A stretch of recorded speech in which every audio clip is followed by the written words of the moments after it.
I got so much motherfucking design on right now. Break it down, bring it back, make it clap. I got 3 old thoughts, new block, wear that thing. Bitches on my line, and you know. Baik, Assalamualaikum warahmatullahi wabarakatuh. Halo semuanya, perkenalkan nama saya Rizky Amalia. Baik, hari ini saya akan memaparkan materi mata kuliah Bahasa Indonesia, yakni kata serapan. Let's check it out. Baik, sebelum itu pasti kita bertanya-tanya, apa sih itu kata serapan dan apa contohnya? Baik, kata serapan adalah kata yang diperoleh dari bahasa lain kemudian diintegrasikan atau diperbaharui. Nah, itu maksudnya bahasa lain itu diperbaharui ke dalam bahasa Indonesia. Terus, bahasa apa saja yang bisa kita ambil untuk diserapkan ke dalam bahasa Indonesia? Contohnya itu bisa dari bahasa asing yang paling sering kita temui, yakni bahasa Inggris, bahasa Arab, bahasa Sanskerta maupun bahasa Belanda dan masih banyak bahasa lainnya. Selain dari bahasa asing, kita juga dapat mendapatkan kata serapan dari bahasa-bahasa daerah. Contohnya itu dari bahasa Bali, bahasa Sunda maupun Jawa dan lain-lainnya. Baik, pada saat kita mempelajari kata serapan, pasti kita mempelajari apa saja fungsi-fungsinya pada saat kita mempelajari kata-kata tersebut.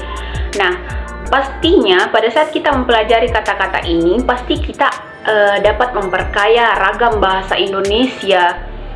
Selanjutnya, memberi pengetahuan tentang bahasa asing. Selanjutnya yakni proses unsur serapan. Nah, proses ini terdapat 4 proses. Yang pertama yakni adopsi. Apa sih itu adopsi? Adopsi yaitu mengambil langsung dari bahasa asing terus digunakan ke dalam bahasa Indonesia. Nah, contohnya seperti plaza dan supermarket. Plaza dan supermarket merupakan bahasa Inggris, namun dia diadopsi ke dalam bahasa Indonesia, yakni sering kita dapatkan di kehidupan sehari-hari kita seperti supermarket. Supermarket ialah tempat toko pembelanjaan. Nah, di sini di adopsi ini penulisannya sama, pelafalannya sama, dan maknanya pun juga sama. Selanjutnya yakni adaptasi. Proses yang kedua yakni adaptasi. Adaptasi yakni mengambil dari bahasa asing, tapi ejaan dan penulisannya berbeda, kemudian disesuaikan dengan bahasa Indonesia. Maksudnya gimana? Contohnya yakni option dan organization. Option dan organization merupakan kata dari bahasa Inggris ya, dan diadaptasi ke dalam bahasa Indonesia seperti organization diadaptasi menjadi organisasi, option diadaptasi menjadi opsi.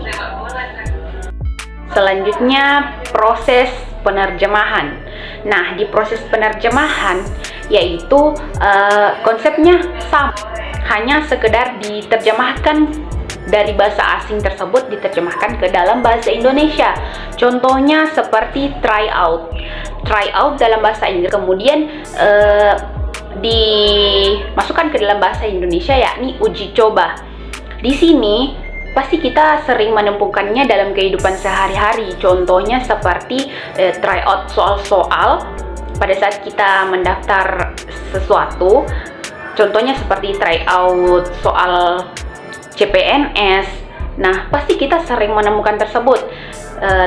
Jadi ini merupakan contoh dari proses unsur serapan yang tentang penerjemahan. Selanjutnya yang keempat yakni proses kreasi.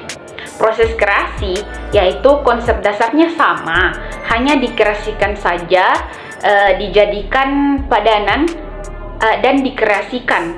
Nah, maksudnya itu seperti contoh efektif. Efektif itu merupakan bahasa Indonesia, namun dia dikreasikan ke dalam bahasa Indonesia yang artinya berhasil guna.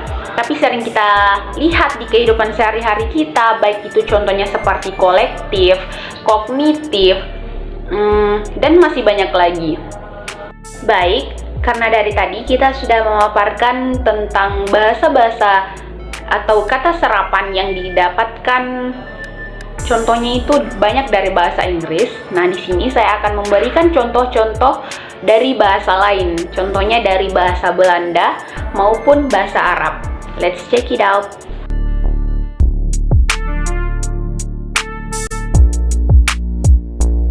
Oke, mungkin cukup sekian dari paparan materi saya tentang kata serapan.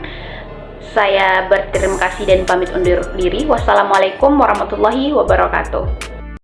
I ain't fucking with these hoes,